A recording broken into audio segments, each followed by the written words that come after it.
Well, just a quick comment about the last game. Not necessarily our best consistency and execution when it comes to just how we play in and play out, offense, defense, special teams.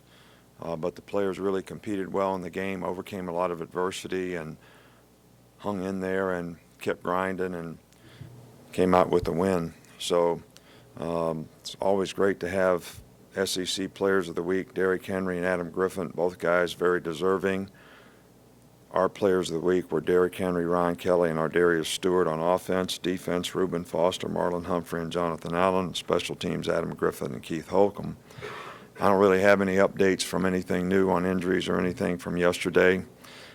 But this is a great opportunity for our team to play in the SEC championship game.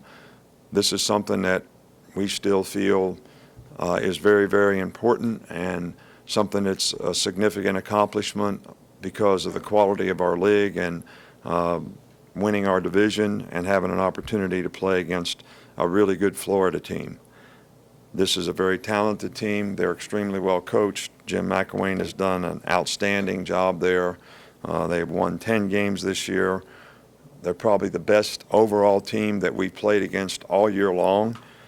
They have, a great defensive team, probably the highest ranked defensive team we faced all year long. From a national standpoint, they also do a great job in taking care of the ball and getting turnovers. They have a very positive turnover ratio. Very talented players on offense. The quarterback, Trayon Harris, is a dual threat kind of guy that can make plays passing or with his feet. Reminds me a lot of Blake in terms of his style of play. Kelvin Taylor is an outstanding running back, probably as good as we've played against all year. They have some very talented receivers and good skill guys who can make big plays. And this is one of the most talented special teams. They've struggled a little bit on field goals this year, but other than that, they have one of the highest net punts in the country. They have a great punt return guy. Kickoff return has been really good for them. So this team is really, really good on special teams. So this is an outstanding team that we're playing. They wouldn't be in the SEC championship game if they weren't. And I think anybody out there that thinks this is not going to be a real challenge and a real test for our team is, I don't know what you're thinking. I don't know what your thinking is. So I really don't get it.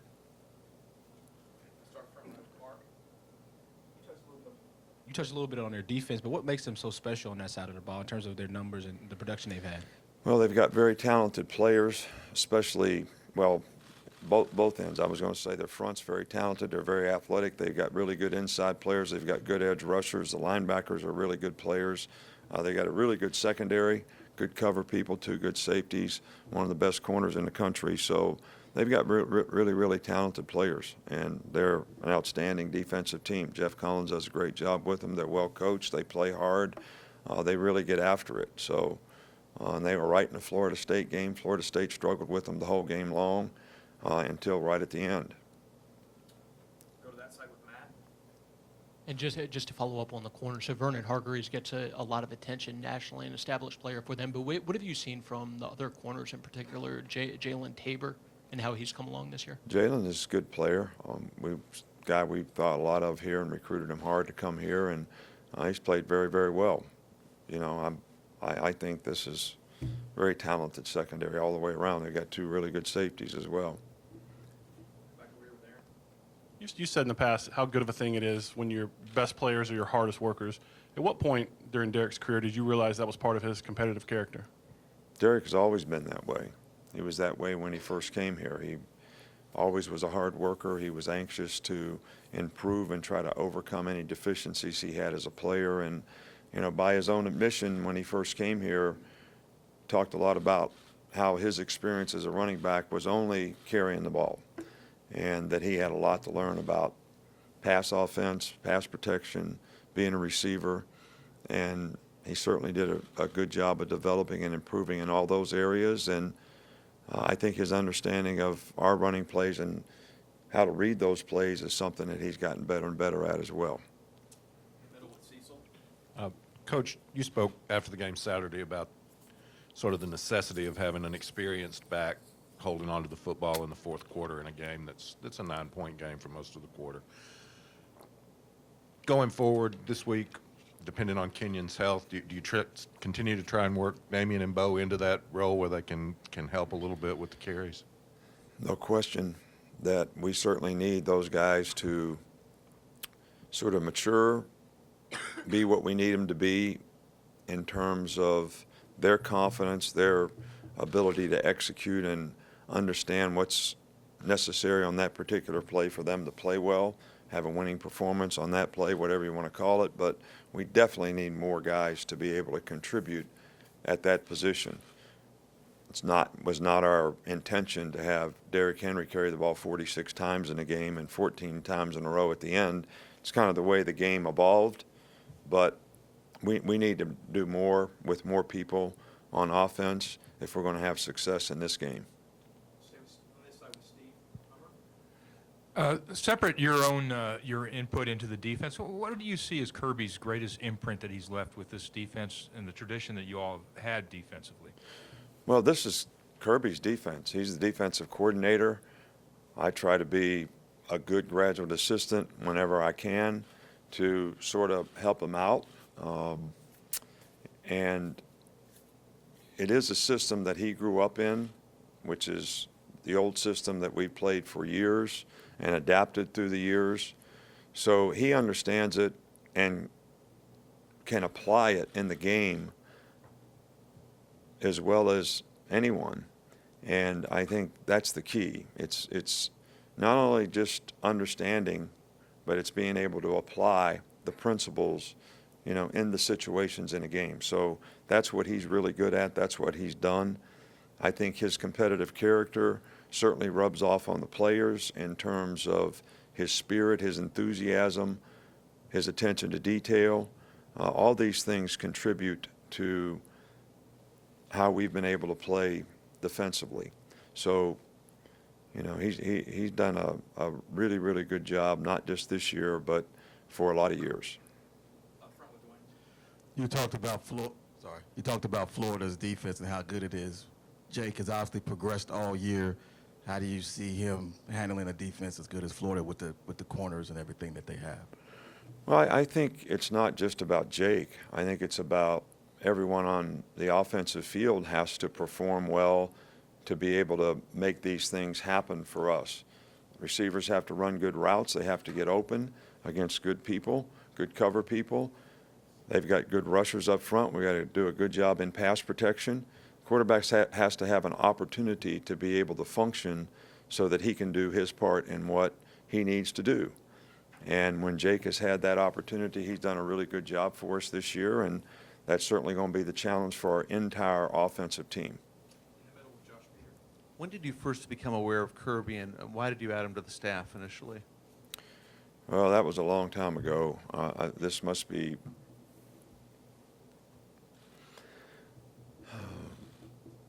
at LSU, however many years ago that's been. Kirby had coached and knew Will Muschamp, and Will was on our staff at LSU. And I think at the time Kirby had coached, but was a graduate assistant at Florida State. And I was looking for a good, young, smart, bright, aggressive secondary coach that we could sort of develop, because we had gone through a couple years of I hire a secondary coach, they'd be there for a year. I don't know if it's because I was a secondary coach or what, but then they'd be gone in a year, mostly to the NFL. So I wanted to get a younger guy and sort of grow and develop with the guy and have the guy with me for a while. So it's worked out great. He's been with me for a while. He's been a great coach. He's done a great job. He did a great job when he's secondary coach, and he understands the back end, which I think is real critical to being a good coordinator, and coaches the linebackers now and does a really good job with that. So that really is sort of how it transpired. I'm so thinking about what's going to happen next that I get all these recollection questions. They're a little hard for me. Maybe it's my age. I don't know. What do they call that when you can't remember stuff really well? You guys know.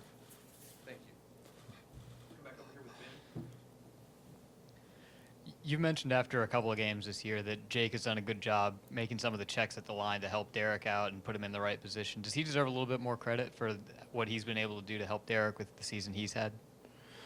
Well, I think our whole offensive team deserves a lot of credit, and I think Derek is the first one to try to give other players on the offense credit.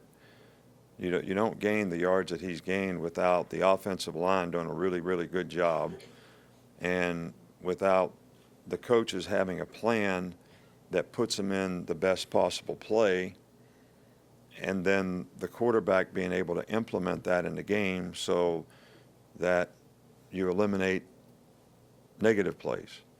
And I think that's what our staff has done a good job of, what Jake has done a good job of implementing, and obviously our offensive line and Derek have done a good job carrying out.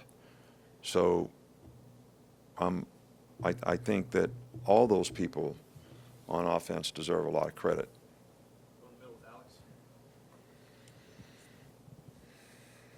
Nick, kind of a big picture question here, but you've spoken about the Mark Richt firing and Les Miles situation before. But how much do you think your success here at Alabama has impacted the national coaching standard that coaches are held to right now? And do you think that perception is fair at all? Well, I would be more concerned about, from my perspective, when we lose 3 games, what's going to happen to me?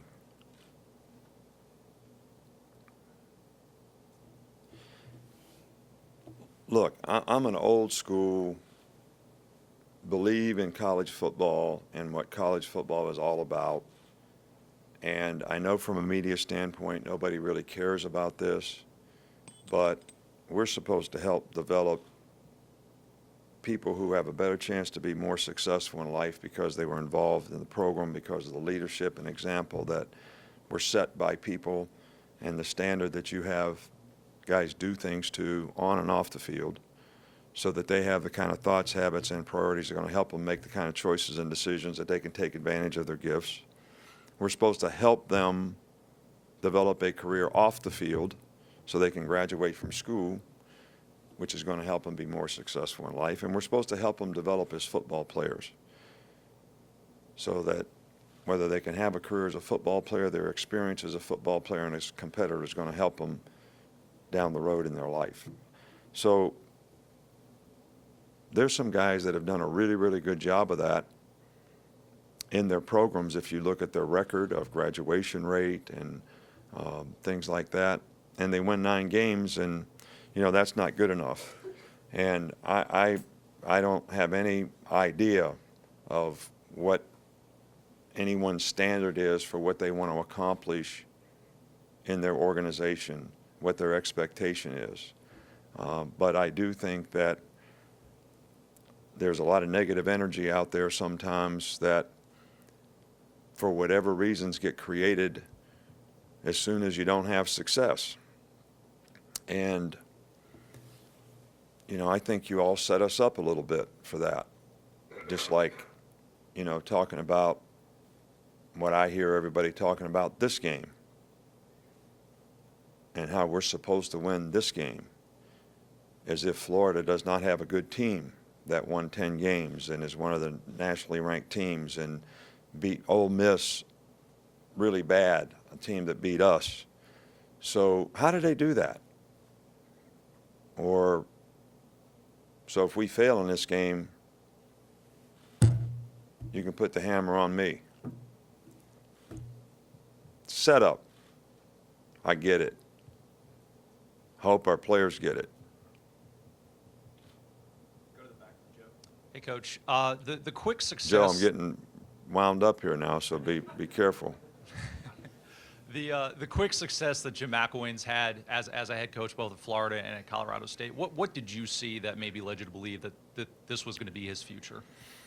Well, I've always thought Mac was a really, really good coach, really good guy, well liked by the players, very good teacher, very innovative in terms of creating issues for the defensive team, but doing it in a way where it doesn't create problems for his own players. It's not like you're running new plays all the time. but maybe the presentation is a little bit different. So the guy's integrity professionally, the kind of person he is, it's all A+. So any success that he's had is not at all a surprise to me. And he did a fabulous job here with the players that we had at the time, developing a very productive, consistent offensive group that helped us win a lot of games. Just wondered if you'd talk a little bit about Hale Hench's progress and what, just seen him on the field a little bit more. What's his role with your offense? Tight end has been a position that we've sort of, other than O.J. Howard, who sort of is a really good H-back type and has played well of late. We have looked for another guy to go with, sort of our two tights, two wides, which we play quite a bit. We use Brandon Green in a role at that position, who's really was an offensive tackle that we moved to tight end. And Hale is a young guy that we recruited that's very bright, understands football, has gotten some experience, and with that experience has really improved his level of consistency and performance and his confidence, I think. So it merits, him getting a more of a chance to play. So, and he did a pretty good job. He's done a pretty good job of taking advantage of that opportunity and how he's played. And we're very pleased with his progress. Thanks, Coach. All right, thank you.